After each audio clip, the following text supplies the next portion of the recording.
Hi there. This is another Q&A. This time it's in response to a question from Nick Vitchev. What are Andrew's views on Giotto? Nick also wants to know what my favorite wine is. I mean, if he does want to send me a bottle, I have a bottle of Domaine de la Romanée Conté, own brand, DRC, 1961, please. I think it's about 12 grand. Actually, I wouldn't drink it, I'd sell it. Don't do it, Nick, it's okay. But what do I think about Giotto? Well, I'm going to share my screen to give you a bit of Giotto to focus the mind. Here we go. There we go. I mean, Giotto is one of my absolute, favorite artists. It makes him sound like sort of favorite sandwich or something. It's deeper than that. He's one of the, one of the well springs, really. He's just so extraordinary and brilliant. I mean, one of the reasons I value him so much is that I think he was one of the first artists to really put flesh on, emaciated flesh on the bones of Francis of Assisi's idea that art should really speak to the people at large, that it should have an ability to capture you and catch you with its vividness, its sense of the real, that had been missing from the Byzantine art that was predominant in Italy in the centuries leading up to Francis. And it was Giotto with Cimabue who first brought this about, I feel, really in painting. And the Rimini crucifixion is a great example of that. It's actually very restrained compared to some of the other agonized crucifixions of the time. Christ's body isn't twisted in agony. It's more solemn and severe than that. He's almost closer to death. He's so close to death that he can't even move his body in agony anymore.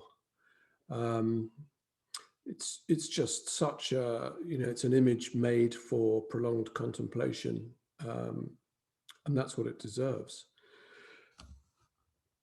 Other things about Giotto that come to my mind, well, I think, in that quest, we can never quite know about this, what I'm about to say, because there's no way of testing it. But in his storytelling, I've always wondered the extent to which he may have drawn on, since he was a painter very much of the people, whether he drew on sacred theatre, mystery plays that would have been enacted, in public as part of this drive to make the people at large feel themselves into the Bible story, feel that they had a stake in it. And an image like this, the kiss of Judas, which is such, it's such a horrific sort of embrace, the embrace of betrayal. I wonder if that didn't come from something that Giotto saw on the stage in his own time. There's a theatre about it, but there's also a restraint. Another thing that I love about Giotto, and I think is absolutely central to his genius, is the way in which he creates a form of painting that's very close to sculpture. As a lot of the great Florentines do, or the great Tuscan artists do, he creates a form of painting that seems as though it borrows heavily from relief. You could imagine it as a relief sculpture. He was, I think, heavily influenced by sculptors who came directly before him, Giovanni and Nicola Pisano, who did very much create versions or visions of the Holy Story that were inspired by the Roman sarcophagi in their hometown of Pisa, where there were a number of these objects that they could see. And whether Giotto went to Pisa and saw those sarcophagi himself and drew inspiration from them, I don't know, but I certainly believe that he drew inspiration from the Pisano's sculptures. One thing that I also think is amazing about him, which I can't show from a particular slide, but you can experience it if you go into the Cappella degli Scrovegni in Padua, which is his most perfectly preserved masterpiece. And this is one of the images from that, which tell the stories of the life of Christ and the life of the Virgin. It is the way in which the story proceeds, almost like frames, the separate frames in a moving film that have been separated out and placed on the wall. So you end up with a kind of checkerboard or chessboard effect of images. And one of the things that Giotto does brilliantly, I think, is create these sort of lines of tension. And he uses things like the flares or the torches in this image to direct your gaze towards another image where perhaps you might see a much more benevolent embrace. You might see the embrace of the Virgin Mary with her husband-to-be, and then you'd contrast it with this terrible embrace by Jesus of Jesus by Judas, and it's that sort of sense of the energy between the different frames. I've got a good friend, the painter John Virtue, who actually paints himself or used to, in grid format. And he's a landscape artist, but he very much worked with that idea of creating tension between one frame and another in this sort of checkerboard of imagery, so that one image speaks to another. And Giotto does it in this most amazing way. He's really, in doing it, he's one of the first great artists to work in this medium that we now think is the natural medium of Italian art, namely fresco. And he finds so many different possibilities within it. Last year I was going to show you the most moving of all images, perhaps, in the Scrovegni Chapel in Padua is the lamentation over the body of the dead Christ. And I talked earlier about the way in which Giotto is departing from Byzantine art.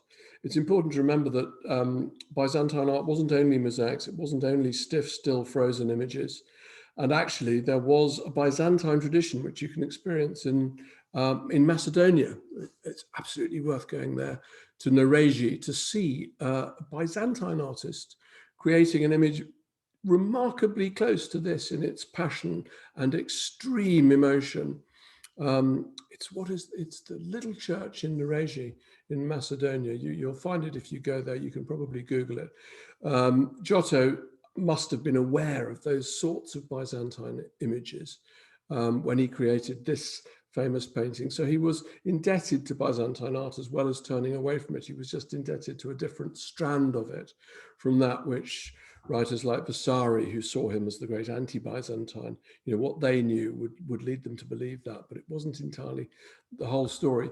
And the angels that are, you associate angels with grace and elegance and effortlessness, but here the angels are screaming and crying and lamenting and weeping and wailing. It's an amazing, powerful inversion of the idea of the angel that we know.